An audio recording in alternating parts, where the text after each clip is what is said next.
Hello viewers welcome to Sairam kitchen. இப்போ நம்ம சேனலில் பார்க்க போகிறது என்னன்னாக்கா, இப்போ வாஸ்துக்கு நான் வந்து எல்லார் வீட்லேயுமே வைப்போம். அதில் வந்து தண்ணி ஊற்றி நம்ம பூவும் வைப்போம். அந்த பூ பார்த்திங்கன்னா ஒரு நாள் இல்லைன்னா 2 நாளில் என்ன ஆயிடுதுனாக்கா அழுகி போயிடுது. அதுக்கு வந்து நான் ஒரு ஐடியா பண்ணேன். அது எப்படின்னு பார்த்தீங்கன்னாக்கா, இப்போ இந்த பாருங்கள், இது மாதிரி போடும்போது இந்த பூவெல்லாம் உள்ளே முழுகும்போது அழுகி போயிடுது. அதனால் நான் ஒரு ஐடியா பண்ணேன். அந்த ஐடியா வந்து எல்லாருக்குமே யூஸ்ஃபுல்லாக இருக்கும்னு நினைக்கிறேன்.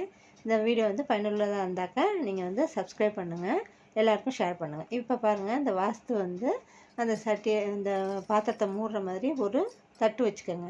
பாருங்கள், இந்த தட்டு வந்து எனக்கு கரெக்டாக இருந்துச்சு.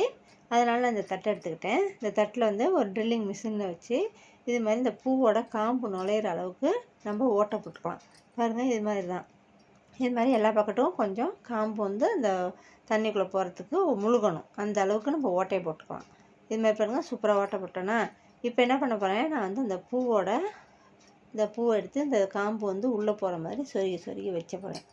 சொருகி வச்சதுக்கப்புறம் ஃபுல்லாக இந்த தட்டு பூராவே நம்ம நிரப்பிடுவோம். நிறச்சிட்டு இதை வந்து நம்ம அந்த வாஸ்து கிண்ணத்தில் வைக்கும்போது இந்த பூவுக்கு வந்து தண்ணி படாமல் ஆனால் காம்புக்கு மட்டும் தண்ணி போகிற மாதிரி இருக்குது.